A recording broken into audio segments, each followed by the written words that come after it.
शांतिपुर गांव सोया हुआ था। रात गहरी थी, चांदनी रात थी। हवा में झींगुरों की आवाज गूंज रही थी। दूर एक कुत्ता भौंका। ये शांतिपुर की जानी पहचानी आवाजें थीं, लेकिन आज रात कुछ अलग महसूस हो रहा था। हवा में एक अजीब सी खामोशी छाई हुई थी, मानो गांव खुद अपनी सांसें रोककर बैठा हो। बूढ़ी औरतों की कहानियों में बेचैन आत्माओं की फुसफुसाहटें थीं। किंवदंतियों में पहाड़ी पर बनी एक भूतिया हवेली का जिक्र था।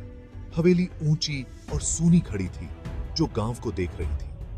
चांदनी रात में उसकी परछाई लंबी और खतरनाक होती जा रही थी। यह एक खामोश प्रहरी था, जो बीते युग के रहस्यों की रक्षा कर रहा था।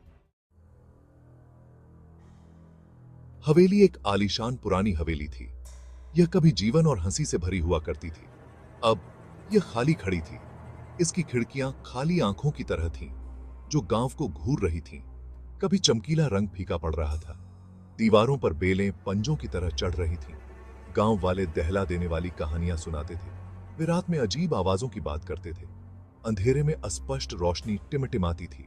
कुछ लोगों ने कसम खाई थी कि उन्होंने इसकी दीवारों के भीतर आकृतियां देखी हैं। हवेली रहस्य की जगह थी। यह डर का स्रोत था। कोई भी इसके पास जाने की हिम्मत नहीं करता था, खासकर रात में। राजेश शांतिपुर में नया था। उसने कहानियां सुनी थीं, लेकिन उसे यकीन नहीं हुआ। वह एक युवक था, जिज्ञासा और रोमांच की प्यास से भरा हुआ। उसने महज कहानियों से डरने से इनकार कर दिया। वह खुद देखना चाहता था।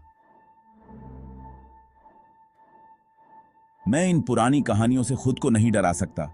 मुझे इसे अपनी आंखों से देखना होगा। एक रात आकाश में पूर्णिमा का चांद ऊंचा लटका हुआ था। इसने गांव को अपनी चांदी की रोशनी से नहलाया। राजेश अज्ञात के आकर्षण का विरोध नहीं कर सका। उसने भूतिया हवेली के रहस्य को उजागर करने का फैसला किया। वह पहाड़ी की ओर चल पड़ा। उसका दिल डर और उत्साह के मिश्रण से धड़क रहा था। रास्ता मातम से भरा हुआ था। कंटीली झाड़ियों ने उसके कपड़े फाड़ दिए। राजेश आगे बढ़ता रहा। उसका हौसला हर कदम के साथ मजबूत होता गया। जैसे जैसे वह हवेली के पास पहुंचता गया, हवा भारी होती गई। उसकी रीढ़ की हड्डी में कंपी दौड़ गई। रीढ़ की ये जगह पास आने पर कितनी अलग लगती है। वह लोहे के भव्य फाटकों पर पहुंचा। वे जंग लगे हुए थे, और जब उसने उन्हें धक्का दिया तो अशुभ रूप से चरमरा गए। रात के सन्नाटे में आवाज गूंज उठी। एक गहरी सांस लेते हुए राजेश अंदर आंगन में कदम रखा। वह गांव की फुसफुसाहट के पीछे की सच्चाई का पता लगाने के लिए दृढ़ था। हवेली एक भयानक खामोशी में डूबी हुई थी। राजेश उगे हुए आंगन से होते हुए गुजरा। वह मुख्य द्वार पर पहुंचा। दरवाजा थोड़ा अजर था। उसने उसे धक्का दिया। उसका दिल उसकी छाती में तेज धड़क रहा था। अंदर से एक पुरानी गंध आई। हर कोने से मकड़ी के जाले लटके हुए थे। अचानक उसे एक आवाज सुनाई दी। यह एक राग था, धुंधला लेकिन अचूक। यह पियानो की आवाज थी। राजेश हिल गया। उसका खून जम गया। उसे यकीन था कि हवेली खाली है। इस घड़ी पियानो कौन बजा रहा होगा? भूतिया राग से आकर्षित होकर राजेश संगीत के स्रोत की ओर बढ़ा। यह दालान के अंत में एक बड़े कमरे से आ रहा था। उसने अंदर झांका।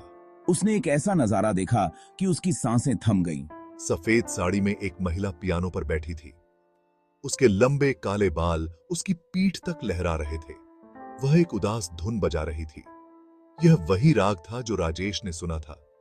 लेकिन यहां अजीब बात है, महिला चमकती लग रही थी। वह पारदर्शी थी, लगभग एक भूत की तरह।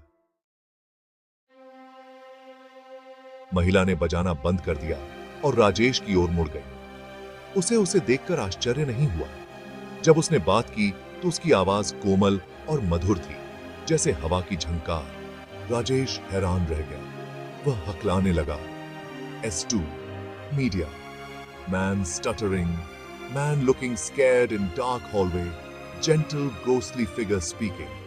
डरो मत जवान, मैं रूपा हूं, इस हवेली की मालकिन। लेकिन तुम? रूपा उदास होकर मुस्कुराई। एक आत्मा? हाँ, मैं हूँ। मैं वर्षों से इस जगह से बंधी हुई हूँ। एक वादे और एक प्यार ने मुझे यहाँ फंसा कर रखा है।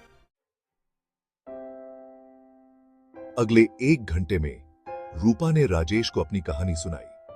उसने विजय नामक एक युवा संगीतकार के लिए अपने प्यार की बात कही। उन्होंने संगीत से भरे जीवन का सपना देखा था, लेकिन भाग्य को कुछ और ही मंजूर था। विजय की दुखद मृत्यु हो गई, जिससे रूपा का दिल टूट गया। मरने से पहले मैंने विजय से वादा किया था कि मैं उसके संगीत को हमेशा जीवित रखूंगी। इसलिए मैं हर रात ये पियानो बजाती हूँ, लेकिन ऐसा करने में मैंने खुद को इस दुनिया से बांध लिया है। राजेश ने सुना। उसका शुरुआती डर सहानुभूति की भावना से बदल गया। अब वह समझ गया था, रूपा कोई डरावनी भूत नहीं थी। वह प्यार और वादे से बंधी एक महिला थी। जैसे ही भोर हुई, रूपा का रूप फीका पड़ने लगा। आपने मुझे शांति पाने में मदद की है जवान। मेरी कहानी साझा करके आपने मेरा वादा पूरा करने में मेरी मदद की है। अब मैं आखिरकार अपने प्रिय विजय में शामिल हो सकती हूँ।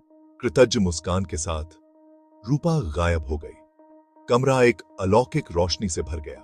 फिर जैसे ही अचानक यह प्रकट हुआ था, प्रकाश गायब हो गया।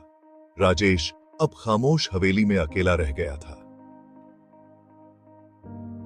केवल आवाज बाहर पक्षियों के चहचहाने की थी।